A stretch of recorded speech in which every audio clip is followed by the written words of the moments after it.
রে রে রে, এ কি? আরে আরে পোটলা নিয়ে চললে কোথায়? বাজারে বুঝি? মরণ সেটাই এখনো বাকি আছে। হাড়কিপটে বুড়ো একটা, জেনে বুঝে পচা আলু খাইয়ে মারতে চায়। কি যে বলো! আমি এই চললাম বাপের বাড়ি, অনেক শান্তি সেখানে।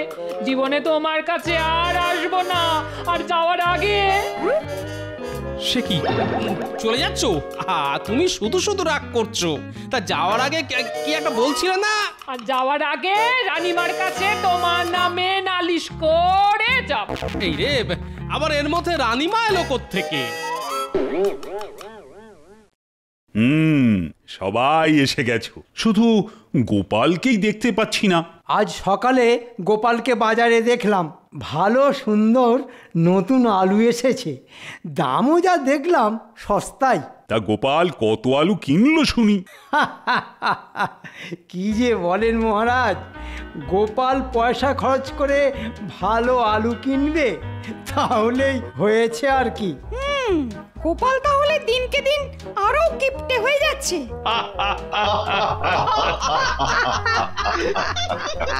কিপটে বলে কিপটে, ও বাজার থেকে পচা আলু আর কাঁচকলা কিনে খাবে, তাও নতুন আলু কিনবে না। সত্যি আমি ভাবছি গোপালের পরিবারের কথা। না মহারাজ, আমার পরিবার মানে গিন্নি খুব ভালোই আছে। এই যে গোপাল এসে গেছো, বাহ বাহ, বসো বসো। তা শুনলাম তুমি বাজার থেকে পচা আলু কিনে খাচ্ছ, এ কি তোমার অবস্থা? মহারাজ, আমার অবস্থা বেশ ভালোই মহারাজ। তাহলে তুমি বাজার থেকে পচা আলু কিনছো কেন, আর খাচ্ছই বা কেন? ওহে গোপাল, ওই পচা আলু খেও না। ওতে ওতে পেটে অজীর্ণ রোগ, মানে ওই আমাশা হয়। মহারাজ, আমি পচা আলু কিনেছি এটা সত্যি, আর আমি এটাও জানি যে এই কথা আপনার কানে ঠিক পৌঁছবে। বৈদ্য ঠিক বলেছে গোপাল, তোমার এভাবে পচা আলু কিন্তু আর খাওয়া যাবে না। আবার শুরু হয়েছে গোপালের হেয়ালি। এর দুটি কারণ আছে মহারাজ। একটি নয়, দুটি কারণ। যাই হোক, তুমি বলো আর আমরা শুনি তোমার জেনে বুঝে পচা আলু কেনার কারণ। বাজারে গিয়ে দেখি খুব অল্প সংখ্যায় নতুন আলু এসেছে, তা দেখে জিভে জল আসছে।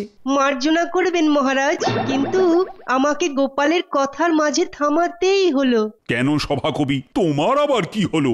আগে গোপালের বাজার যাওয়া শুনে আমার মাথায় একটা কবিতা চলে এলো, তাই সেটি একটু আপনাদের শোনাতে চাই। তাই নাকি? বাহ বাহ, বেশ বেশ, গোপাল বলতে থাকুক আর সেই ফাঁকে ফাঁকে তুমি কবিতা বলতে থাকো। বাহ বাহ বাহ বাহ বাহ, তাহলে শোনা যাক। শুনুন তাহলে। গোলমেলে লোক সব বাজারেতে যায়, নতুন আলু তারা সব কিনে কিনে খায়। নতুন আলুর দাম বেশি, পচা আলু সস্তা, তাই দেখে একজন নিল কিনে এক বস্তা। বাহ বাহ, মুখ্য মুখ্য। বলো হে গোপাল, কি বলবে? বাহ, আমি সবে বলা শুরু করলাম আর এর মধ্যেই কবিতা লেখা হয়ে গেল। হ্যাঁ, হয়ে গেল। বেশ, আমি তাহলে আমার কারণগুলো বলি। হ্যাঁ হ্যাঁ, বলো বলো। মহারাজ, আমি বাজারে গিয়ে দেখলাম আমাদের মন্ত্রী মশাইও বাজারে এসেছে। আহা গোপাল, সেটা সবাই জানে, তুমি উল্টো পাল্টা না বকে সোজা কথাটা বলো। সোজা কথা হচ্ছে, আমাকে দেখেই আপনি সব নতুন আলু কিনে ফেললেন যাতে আমি না কিনতে পারি। দেখেছেন মহারাজ, গোপালের স্বভাব শুধু শুধু অন্যকে দোষারোপ করা ছাড়া আর কোনো কাজ নেই। তাই তো গোপাল, তুমি কেন ওকে দোষ দিচ্ছ? এখন আমার কেনা আলুর ওপরেও ওর নজর পড়েছে। বলি গোপাল, তোমার ওই অলক্ষণের নজরে আমার আবার অজীর্ণ রোগ না হয়। তর্ক যখন উঠলই মহারাজ, তখন এই নজর নিয়ে আমার ছোট্ট কবিতা বলতে পারলে সুখী হই। তুমি আবার লিখে ফেলেছো? বাহ বাহ, বেশ, শোনা শোনা। বলি এ বঙ্গ, দেখালে কত রঙ্গ তামাশা, পচা আলুর নজরে নতুন আলুর আমাশা। ছি ছি ছি ছি মহারাজ, আমাদের সভাকবির লেখার ভাষা দিনে দিনে দুর্বল হয়ে পড়ছে। আচ্ছা সভাকবি, নজর না আমাশা কোনটা নিয়ে তুমি ঠিক কবিতাটা লিখেছো বলো তো? আজ্ঞে মহারাজ, দুটোই। কিন্তু মহারাজ, এই কবিতাটি তো ওকে লিখতে দেখলাম না এখানে। তাই কি? আমি ভাবলাম আমাদের কথার ফাঁকেই ও টুক করে লিখে ফেলেছে।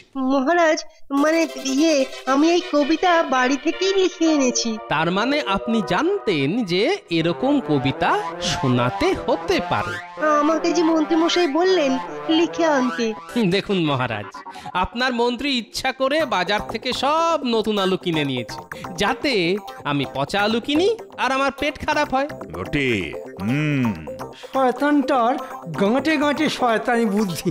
তা যাই হোক মহারাজ, এটা হলো আমার পচা আলু কেনার প্রথম কারণ। গোপাল, তুমি যা খুশি উল্টোপাল্টা বলবে আর আমি মেনে নেব, এটা হতে পারে না। আমার আলুর দরকার ছিল তাই কিনেছি, আমি নিশ্চয়ই পচা আলু কিনবো না। হ্যাঁ, ঠিক কথা গোপাল, এটা কিন্তু খুব দুর্বল যুক্তি। মহারাজ, আমার আরেকটা কারণ তো আমি এখনো বলিনি। বলো বলো, শুনি। সেটি হলো আমার গিন্নির আজকাল বড় আলু খাবার ইচ্ছে হয়েছে। এদিকে উনি দিন দিন মোটা হয়ে যাচ্ছেন। তাতে কি হলো? বৈদ্য বলেছেন বেশি আলু খেলে আরো মোটা হয়ে যাবে। মোটা তো তুমিও হচ্ছ গোপাল, তোমার নিজের দোষ গিন্নির উপর চাপাচ্ছ কেন? আমি তো চিরকালই ওই যাকে বলে একটু মোটা, কিন্তু আমার গিন্নি কিছুতেই শুনবে না, আলু ও খাবেই। কিন্তু তার জন্য পচা আলু? ঠিক ধরেছেন মহারাজ, ওই পচা আলু আমার গিন্নি মুখেই তুলতে পারেনি, ওয়াক থু করে ফেলে দিয়েছে। ও, তাহলে সেই আলু আর খাওয়া হয়নি? শুধু খাওয়া নয়, আমার গিন্নির আলু খাওয়ার শখ একেবারে মিটে গেছে।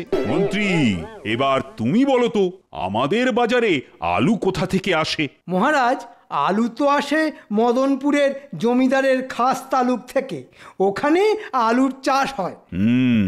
জানি, আমাদের সাথে চুক্তিও আছে। সব থেকে ভালো মানের আলু মদনপুর থেকেই কৃষ্ণনগরে আসবে। আজ্ঞে হ্যাঁ মহারাজ। কিন্তু চুক্তি অনুযায়ী প্রতি মাসের খাজনা আমরা কিন্তু পাচ্ছি না। মহারাজ, মদনপুরের জমিদার 3 বছরের খাজনা বাকি রেখেছে, এবারে কিন্তু একেবারে পুরো শোধ করে দেবার সময় এসেছে। এক্ষুনি চিঠি পাঠাবার ব্যবস্থা হোক। চিঠিতে লেখা থাকবে পুরো খাজনাই এবারে শোধ করতে হবে। আশা করি মদনপুরের জমিদার তার কথা রাখবে। আমি এক্ষুনি ব্যবস্থা করছি মহারাজ।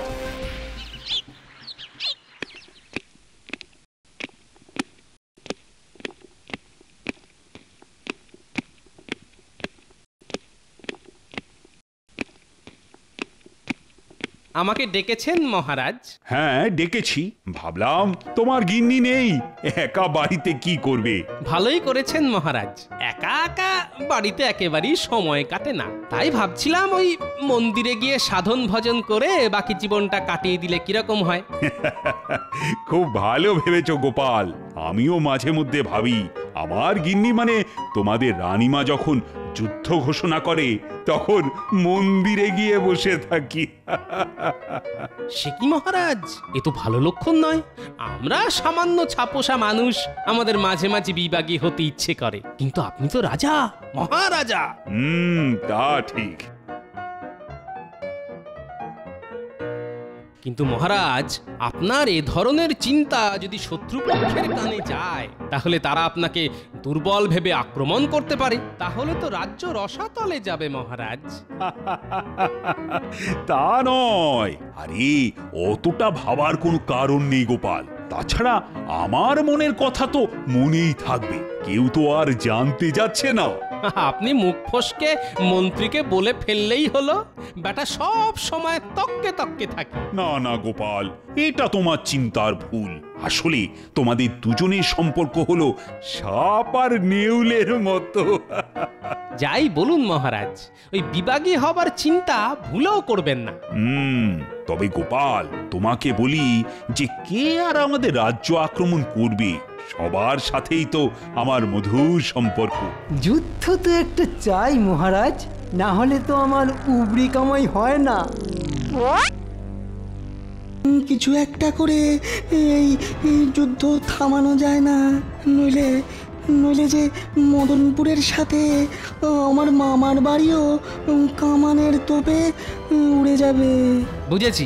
এবার বলো তো দূত, মদনপুরের জমিদার কি সত্যি সাদা কাগজ দিয়েছে? মহারাজ, আপনার কথা মতো আমি মদনপুরে খাজনার তাগাদা করতে লোক পাঠিয়েছি। আশা করি আজকেই আমার চিঠির জবাব পাবো। চিঠিতে এও জানিয়ে দেওয়া হয়েছে যে পূর্ব শর্ত অনুযায়ী আমাদের সমস্ত প্রাপ্য নগদ টাকায় দিতে হবে। বেশ, এখন খাজনার অপেক্ষা করতে হয়। গোপাল, তোমার কথা বলো। আগে গিন্নি ছাড়া আমি খুব কষ্টে আছি মহারাজ। কোন রকমে চাল আর ডালে খিচুড়ি খেয়ে এসেছি। গোপালের কথা বিশ্বাস করবেন না মহারাজ, ও নির্ঘাত শুধু সেদ্ধ করা চাল খেয়ে এসেছে। বাজে কথা ছেড়ে কিছু কাজের কথা বললে মহারাজের উপকার হয় মন্ত্রী মশাই। তোমাদের খুনসুটি বেশ জমে ভালো। মহারাজের জয়। মদনপুর থেকে দূত এসেছে। বাহ, শুভ খবর। মদনপুরের জমিদার তাহলে কথা রেখেছে। দুধকে এখানে পাঠিয়ে দাও। যথাজ্ঞা মহারাজ। দেখবেন মহারাজ, দেখবেন আমার খেলা আপনি দেখবেন। মহারাজের জয় হোক। আমি মদনপুরের বার্তাবাহক। মহারাজ, আমি আপনার চিঠি দেবার পর লোক মারফত খবর পেয়েছি মদনপুরের জমিদার আপনার খাজনা নগদে দেবার তোড়জোড় শুরু করেছে। কিন্তু এত তাড়াতাড়ি যে উনি পাঠিয়ে দেবেন এটা ভাবাই যায় না। বলো দূত, মদনপুরের খবর বলো। জমিদার সমস্ত কর মিটিয়ে দিয়েছেন তো? না মহারাজ, মদনপুরের জমিদার চন্দ্রদেব রায় কোনো টাকা পয়সা দেননি। টাকা দেয়নি? সে কি? না। এটা নিয়ে তো প্রায় 3 বছর হলো উনি তো কোনো টাকা পয়সাই দেননি। ও কি আমাদের চুক্তি ভুলে গেছে? ভুলে গেলে তা মনে করানোর অনেক উপায় আছে মহারাজ। না মহারাজ, উনি কিছু বলেননি। বাহ বাহ, মদনপুরের জমিদার কোনো টাকা পয়সা দিল না, আবার মুখে কিছু বললো না। বলি মতলবটা কি? এ তো আপনার রীতিমতো অপমান মহারাজ। শয়তান মন্ত্রীটা মহারাজকে উস্কে দিচ্ছে। মন্ত্রী, তোমার লোক গিয়ে আমার পত্র দিয়েছিল তো? নির্ভুল মহারাজ। আর দেখুন, চন্দ্রদেব রায়ের যদি খাজনা দেবার বা কিছু বলার থাকতো তাহলে সে আমাদের দুধকেই তো খাজনার টাকা দিয়ে দিতে পারত। তা সেসব কিছু না করে দুধ পাঠিয়ে ঢং দেখাচ্ছে। মহারাজ, জমিদার মশাই আপনার চিঠি বারবার পড়েছেন। তারপর উনি নিজের হাতে একটা চিঠি লিখে আমার হাতে দিলেন আপনার কাছে পৌঁছে দেওয়ার জন্যে। আবার ঢং দেখানো একটা চিঠি মহারাজকে পাঠানো হয়েছে। কিছু না বলে পারছি না মহারাজ। চিঠি যখন এসেছে তখন সেটা আগে পড়ে দেখা হোক। আগাম মন্তব্য করার কোনো কারণ দেখি না মহারাজ। বেটা ভাঁড়, তোমার আর খেয়ে দে কাজ নেই না? তোমাকে আগ বাড়িয়ে কথা কে বলতে বলেছে? হ্যাঁ, তোমরা চুপ করবে। যত এখন অকাজের কথা। চিঠিটাই আগে পড়া দরকার। যাই হোক দূত, শুনে একটু অবাক হলাম চন্দ্রদেব রায় চিঠি দিয়েছে। এখন দাও দেখি চিঠিখানা পড়ি।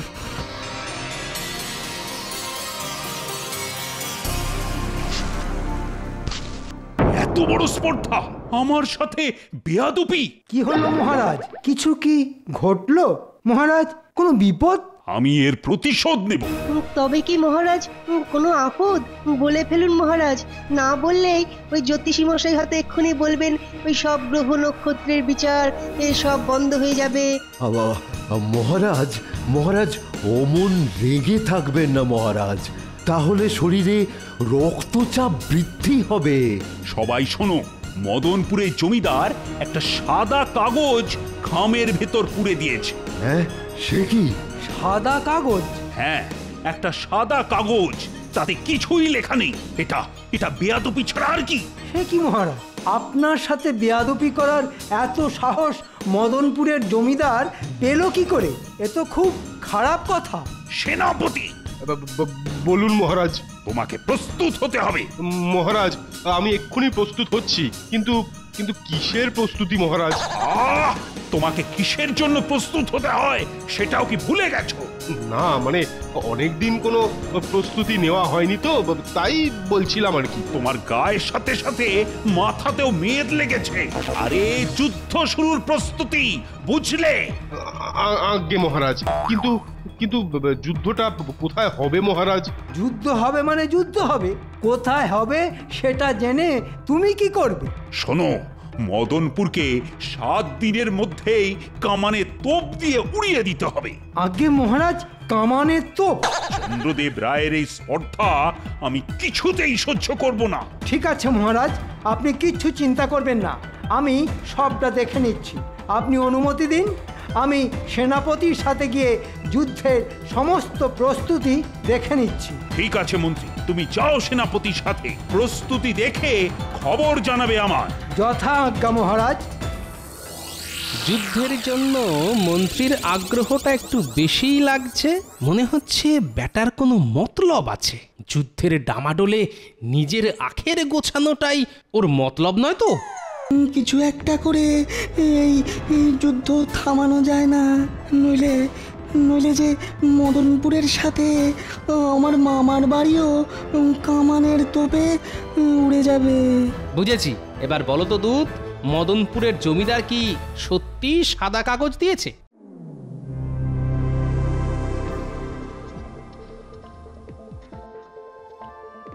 ও ভাই শোনো শোনো। আপনি আমাকে কিছু বলছেন? কি ব্যাপার, আপনি এত হাঁপাচ্ছেন? তা হাঁপাবো না?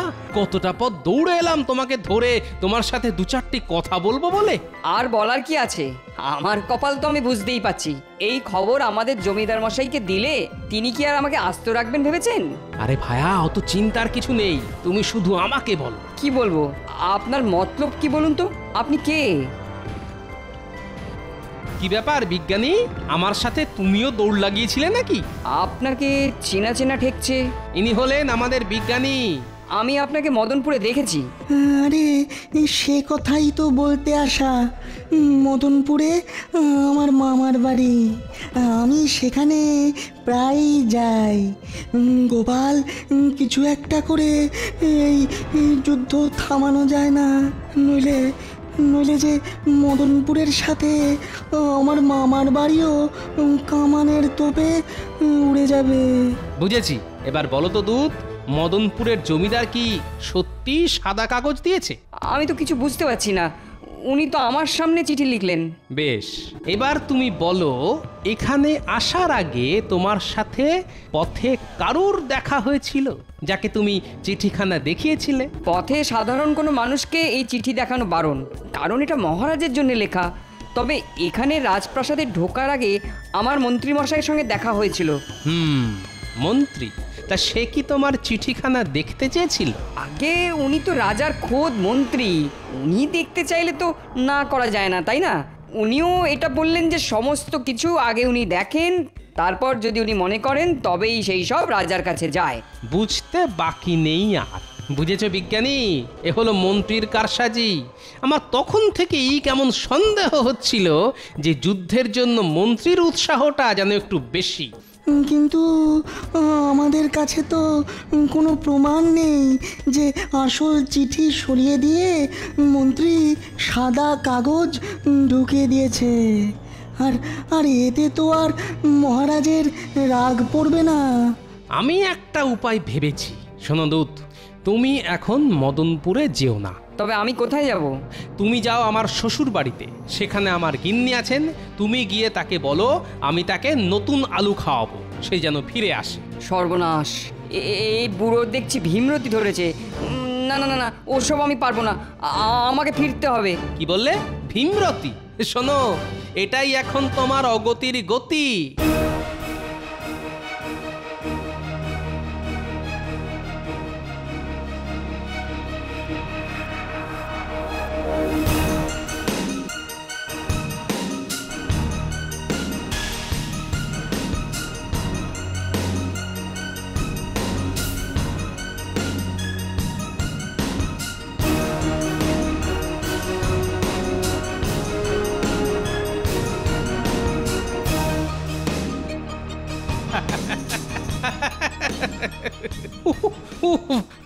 আমার কি হাসি পাচ্ছে।